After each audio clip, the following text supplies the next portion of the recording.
Stocks are the building block of cuisine. We can use them in soups, sauces, braises, even legume and rice cooker. We're going to be using chicken bones, which we want to check for and inspect quality. They should be fresh, clean smelling, and of noticeable fresh color. We're also going to be using mirepoix. Mirepoix is a 50% onion, 25% carrot, and 25% celery. The medium size will provide us with a small enough size to release flavor in the 4 to 6 hours that we cook this, as well as retaining a large enough size so it doesn't break down and cloud our finished product. Our first step is going to be adding the bones to the pot. You want to start with a cold pot and cold water because it's going to help aid in the extraction of gelatin as we cook them. If you put them into a hot pot, you may wind up just cooking the outside of them, which would not be beneficial. We want them to heat up evenly and consistently. So what we need to do is fill the pot, and I'm going to leave about 3 inches of headroom, which will give me plenty of room to skim any debris or impurities that float to the surface. One thing to remember is it's important to use a pot that is taller than it is wide to give us sort of a convection type simmering. That'll allow impurities to float to the surface, and also it's going to keep evaporation to a minimum. If your pan is too wide, you have a greater surface area, which will cause evaporation to happen too quickly. If you do not have a steam jacketed kettle such as this, you may also cook this in a stock pot. We're going to turn this on. Very important, you bring it up to a boil, quickly reduce it to a simmer, and then skim as necessary. This chicken stock is what we call a basic or simple stock. We added the ingredients to the pot, we brought them up to temperature, and we simmered them for the required amount of time.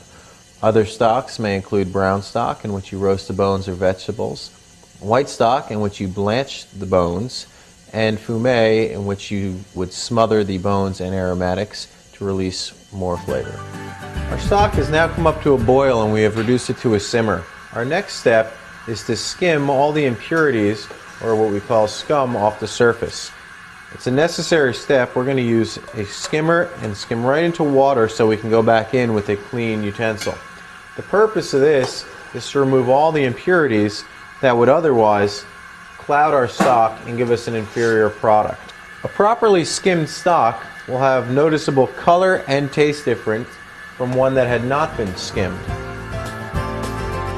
Now that our stock has simmered for 3 to 4 hours, we're going to add our mirepoix and our sachet.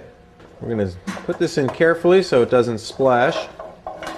And we don't want to disrupt the bones too much, but we're just going to make sure that this all gets in. Give it a slight stir. And then we need to take our sachet, which is on a long string.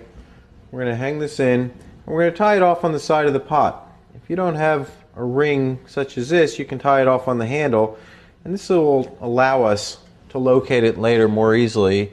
Once our desired flavors are reached, we can easily remove it. You're going to continue to skim, and most of the impurities are off now, but what you may find is when you're doing stock using bones that still have skin on, you'll have fat consistently rising to the surface, which needs to be removed so it doesn't emulsify back in and cloud up the finished product. Some chefs, when cutting mirepoix, choose not to peel the product. They say the nutritional content lies within the skin, and if you choose not to peel them, clean them very well with a stiff brush, scrub them, and then cut them. But beware, as you continue to cook, you will consistently have more scum rising to the surface, which needs to be skimmed. At this point, our chicken stock has been simmering for 4 hours. It's time to strain it. Your options are either lining a colander with cheesecloth or using a fine mesh sieve. We're going to be careful when we turn off the heat. Being careful not to splash ourselves, we're going to use a spider to stop some of the larger objects from coming through. And being careful when we pull this back, we just have a slow, steady stream going into our strainer. You don't want it splashing off the sides. If a few particles come down, that's what the sieve is for. At this point, now that we've strained it off, We're going to be careful not to splash ourselves. Get any excess liquid out of our strainer.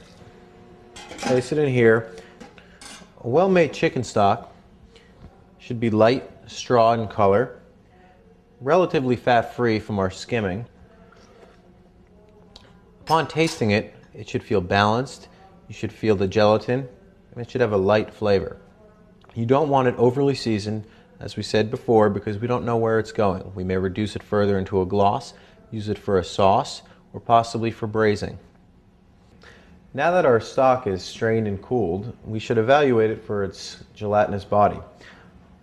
If you can see here, we have a nice thick consistency, which will lend itself quite nicely to soups, sauces, possibly vinaigrette used later.